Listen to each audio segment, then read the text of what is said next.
उठसूट डोकं दुखलं की गोळी। तुम्ही उठसूट ॲलोपॅथीच्या गोळ्या खाताय का? डोकं दुखलं की चला मेडिकलवर, अंग दुखलं की चला मेडिकलवर।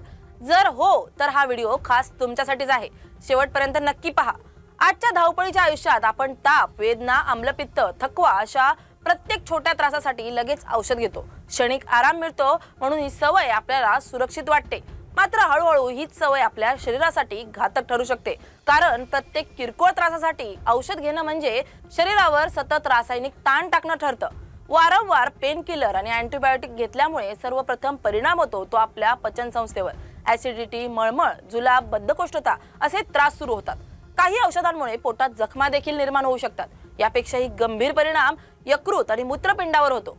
पॅरासिटामॉल सुरक्षित असते असं आपण सहज म्हणतो, पण तीच गोळी जास्त प्रमाणात आणि दीर्घकाळ घेतल्यास लिव्हर फेल्युअर पर्यंत धोका निर्माण होऊ शकतो। काही औषधं मूत्रपिंडावर हळूहळू ताण देतात आणि त्याचे दुष्परिणाम उशिरा लक्षात येतात। काही औषधांची आणखी एक मोठी समस्या म्हणजे सवय लागणं। झोपेच्या गोळ्या आणि काही पेनकिलर औषधं सुरुवातीला आराम देतात, पण नंतर त्याच परिणामांसाठी जास्त डोस घ्यावा लागतो। हळूहळू शरीर त्या औषधांवर अवलंबून व्हायला लागतं आणि हेच एक धोकादायक चक्र सुरू होतं। औषधांचा अतिवापर शरीरातील आवश्यक पोषक घटक कमी करतो। काही औषधांमुळे व्हिटॅमिन B12, मॅग्नेशियम यांची कमतरता निर्माण होते। त्यामुळे सतत थकवा, चक्कर येणं, चिडचिड करणं, लक्ष न लागणं असे त्रास जाणवू लागतात आणि त्यावर उपाय म्हणून आपण पुन्हा औषधांकडेच वळतो। सगळ्यात मोठा धोका म्हणजे अँटीबायोटिक्सचा अतिरेक। गरज नसताना अँटीबायोटिक्स घेतल्यामुळे औषधांचा परिणाम कमी होतो। यालाच अँटीबायोटिक रेझिस्टन्स म्हणतात, जी आज जागतिक आरोग्यासमोरील गंभीर समस्या बनतेय। त्यामुळे भविष्यात साध्या संसर्गावरही औषध परिणामकारक ठरणार नाही अशी स्थिती निर्माण होऊ शकते। मग प्रश्न असा आहे की औषध घ्यायचं का नाही?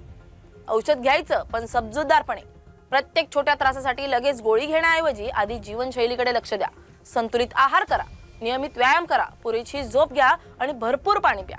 या किरकोळ सवयी त्रासांवर प्रभावी उपाय ठरू शकतात। औषधं नेहमी डॉक्टरांच्या सल्ल्यानेच घ्या।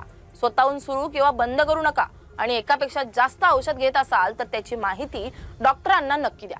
या संदर्भात पंतप्रधान नरेंद्र मोदी यांनीही अलीकडेच औषधांच्या अतिवापरावर चिंता व्यक्त केली आहे। गरज नसताना औषधांचा अतिरेक टाळावा, तसेच प्रतिबंध आणि निरोगी जीवनशैलीवर भर द्यावा असा त्यांनी स्पष्ट संदेश दिलाय। लक्षात ठेवा, औषधं वाईट नाहीत, पण गरज नसताना औषध घेणं म्हणजे शरीरावर हळूहळू होणारा अन्याय आहे। म्हणून पुढच्या वेळी मेडिकलमध्ये धाव घेण्याआधी एक क्षण थांबा आणि आपल्या शरीराचा ऐका।